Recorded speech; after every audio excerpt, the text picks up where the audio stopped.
वाल्मीकि रामायण में सीता द्वारा पिंडदान देकर दशरथ की आत्मा को मोक्ष मिलने का संदर्भ आता है।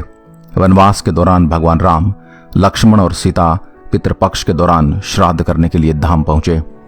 वहां श्राद्ध कर्म के लिए आवश्यक सामग्री जुटाने हेतु राम और लक्ष्मण नगर की ओर चल दिए।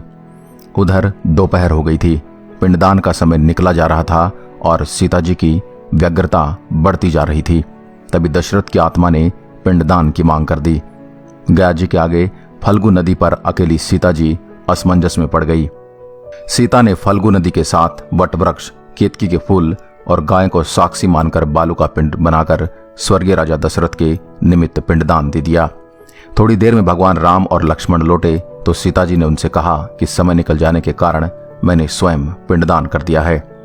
बिना सामग्री के पिंडदान कैसे हो सकता है, इसलिए राम ने सीता से प्रमाण मांगा। तब सीता जी ने कहा कि यह फल्गु नदी की रेत, केतकी के फूल, गाय और वटवृक्ष मेरे द्वारा दिए गए श्रद्ध कर्म की गवाही दे सकते हैं। लेकिन सीता जी की इस बात पर फल्गु नदी, गाय और केतकी के फूल तीनों इस बात से मुकर गए।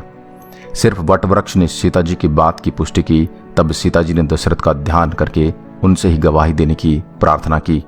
दशरथ जी ने सीता जी की प्रार्थना स्वीकार कर घोषणा की कि इन वक्त पर सीता ने ही मुझे पिंडदान दिया।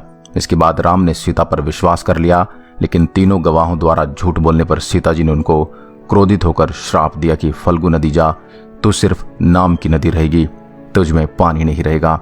इस कारण फल्गु नदी आज भी गया में सुखी रहती है।